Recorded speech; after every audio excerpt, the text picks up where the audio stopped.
All right, y'all. So I'm going to help you with what you're doing today, which is writing your analysis for your poem. So right now, what you need to have out is your poem packet, because the poem packet pretty much has everything that you need.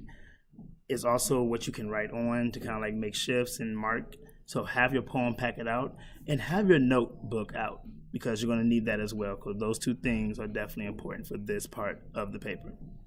So I'll give you about 30 seconds to get all that stuff out.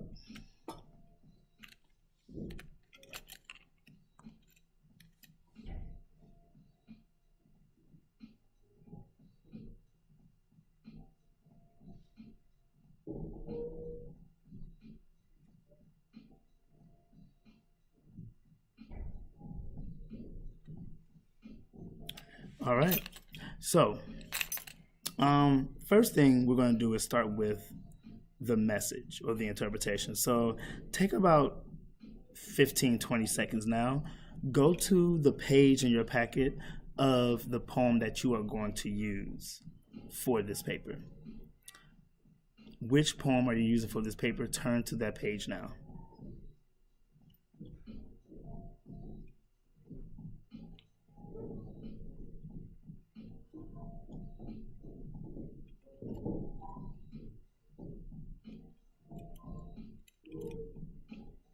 Okay, so we're going to start with the message. So I know right now you're probably looking at the poem, but go to the page where you have the message for that poem. So the page right before it.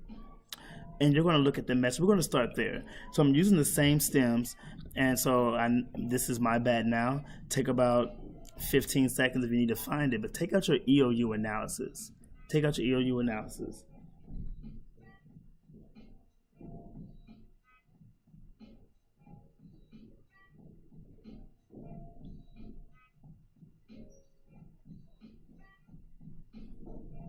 All right, so we're going to use the stems from the analysis. Make sure you're on the side that says intro and body one. We're going to use the stems, but the good thing about typing is that you're able to kind of like jump around and type only what you feel like you have and know right now.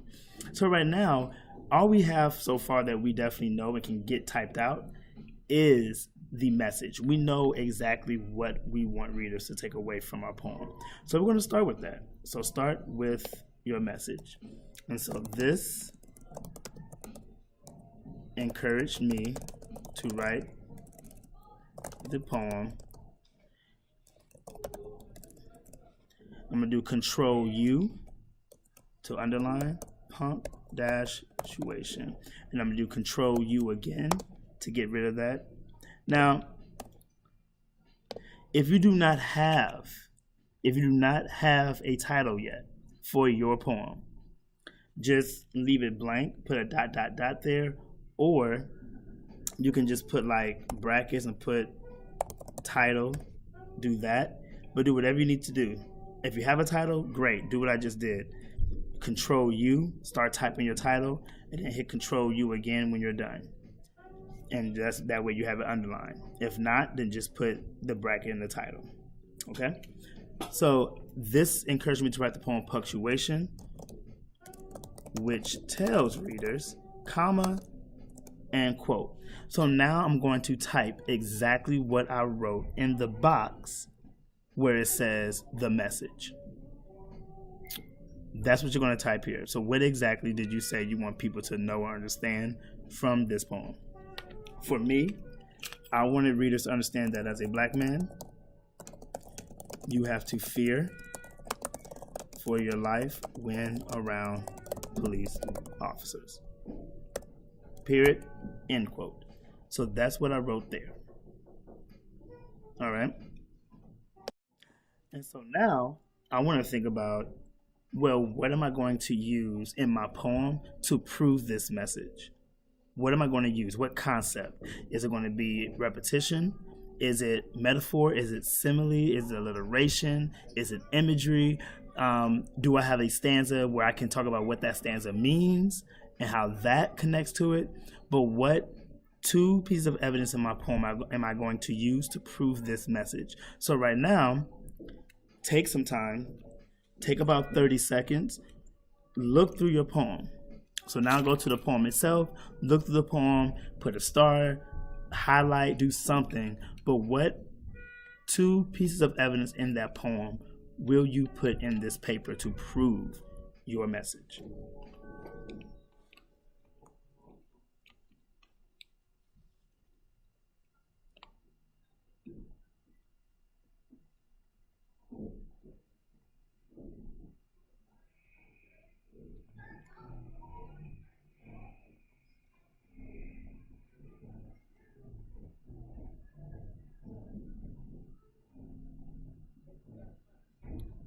Okay, so take a moment. You want to look at that.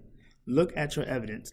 Now, your evidence should do, well, there's 2 things you're going to do with the evidence. One piece of evidence you want to make sure uses a spelling word. So make sure that one of those pieces of evidence uses a spelling word. If it doesn't, you need to find a piece of evidence that uses a spelling word. Now, the second thing is then for you to figure out, well, what is the evidence? So is the evidence repetition? Is this evidence alliteration? So on and so forth. Because then that's what you're going to put in the intro. That's what you're going to say is your determining factor for that message. And so then you're going to begin typing again. This interpretation can be determined based on. And then for me, when I think about my poem, Punctuation, I know the entire poem is a metaphor. The entire poem is a metaphor. So I can just say it's based on metaphors I use in my poem. Okay, now that's me because I know I wrote it. And again, you wrote yours, so you know your poem better than anybody else. I wrote my poem. I know the entire thing is a metaphor, so I can pick 2 lines and show that this metaphor can connect to my message. Now, some of you may have the same thing. You may have an entire poem that's a metaphor. All right. Some of you may not.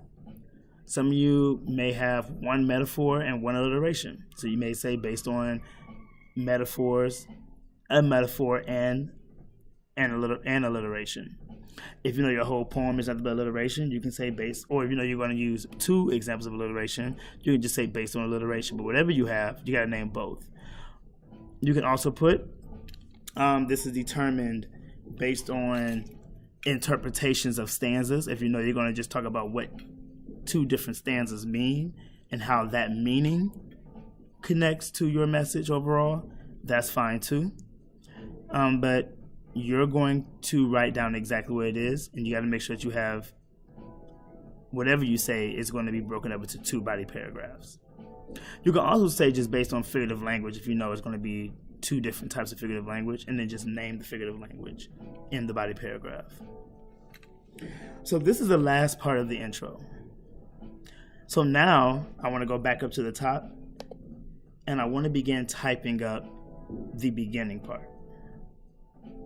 And so I'm going to begin with, during our poetry unit, I learned that. At this point, now you want to think about, well, what do you know about either blackness from our unit organizer, the history of blackness or shaping blackness from the unit organizer, or being black in America from the unit organizer? What did you learn about any of those things that made you want to come up with that message? In other words, what did I learn this unit that made me want to write a poem about black men having to fear for their lives around police officers? So maybe it's going to be about I learned that black men in America, ... So maybe I'm going to give I learned that black men in America, are they constantly harassed by police, are always targeted by police, are having the most issues by police. Maybe that's what I learned. Some of you may not have that. And some of you may be talking about women. So I learned that black women in America are what? Or are experiencing what? Are going through what? So that's one option. Some of us maybe are talking about history. So throughout history, black men, ... So maybe I want to talk about what throughout history, black men have always been in bad situations when it came to police. Maybe if that's what I learned, maybe that's what I'll say. Some of you have something totally different, depending on what your message is. So is there something in history that you learned about black men or black women or black children or black people in general that made you want to say your particular message? And then lastly, some of you may just be in general. So maybe I have a poem about like black men in general have always what? Maybe the black men in general are always in negative spaces or in negative situations with police. And then that's why I want to write a poem about how they fear their lives. So again, for you, same thing. Maybe you're saying it's black women have always, or black children in general, black people in general, and what do you know? And then you'll pretty much start that off. Now, where does this come from? Especially for the history one. The history one, this is where your notes come in. So you go back to EO1, look at that T-chart that we made about what was going on with black people in the 20s. Go to EL4, I think, and look at the T-chart about the 50s and 60s. Go to the T-chart on the 70s and 80s, and then the one from the 90s. And maybe that may give you some ideas about, like, what do you know about history and black people that possibly made you want to write a poem about this. Because remember, for example, we know in the 70s and 80s, there was a Black Power movement. You had Black Panthers. You had women who were starting their own uprise and talking about black is beautiful. So there's a lot of things that were going on in the 70s and 80s that may help explain why you want to write a poem like this now. Who knows? But that can help you out with the throughout history one to kind of see or get a glance and a memory of like what we talked about and what was going on. And so once you have that, that then becomes your intro. Your intro is done at that point. All right? Then from there, now we're going to move to your body paragraph. And so that's where we're going to begin. To begin, comma. At this point, we want to say, we want to bring in what we've said up here. I had metaphors, so I'm going to pick my first example of a metaphor. So whatever you're going to choose first, go with that. So to begin, an example of a metaphor in my poem states, comma, quote, and now I'm going to give the evidence. Okay? If sentences are the lives of black folks, then punctuations are the police. Period, end quote. All punctuation goes inside the quotation. So here, I'm just going to give the evidence. I'm saying this evidence is a metaphor. And at this point, I want to be able to explain, how do I know? So you need to prove to me that you know exactly what you're talking about. So if you say alliteration, you need to prove to me how it's alliteration. If you say repetition, prove to me how it's repetition. And you're going to prove it by using the notes. So now I will go into my notebook. I will go to EL1 to look up what we said a metaphor does. And then I'm going to explain, well, if this is a metaphor, what is a metaphor comparing? Because I know in metaphors they compare things.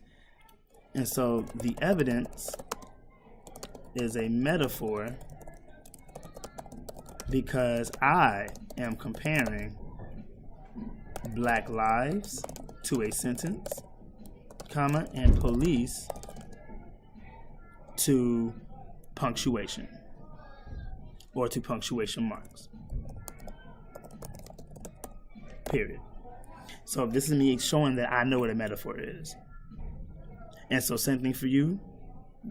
Take that time, look at your evidence, the first one you're using, and explain, what is that evidence doing? How do you know that evidence is an example of what the notes tell you it's supposed to do? So if it's repetition, how are you using your repetition? There's two ways to use repetition. What exactly are you using your repetition for? If it's similes and metaphors, again, compare, but go through your notes and do that. All right?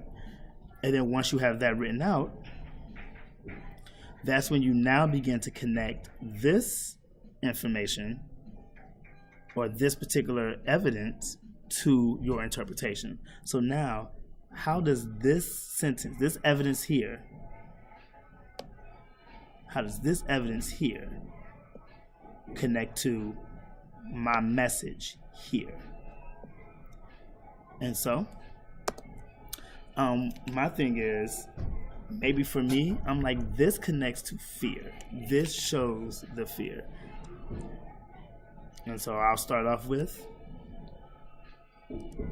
when reading this metaphor, all right, so I'm saying when reading this metaphor, because I am still talking about my metaphor, readers should see a connection to, quote, fear, comma, in my interpretation.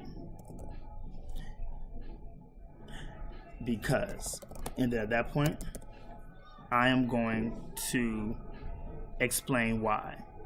But again, only I know. And same thing for you, only you know. Only you know why you wrote that line to connect to something in your message. So I have to then explain, how in the world are sentences, the lives of black folks, and punctuation, the police, how does this metaphor show fear?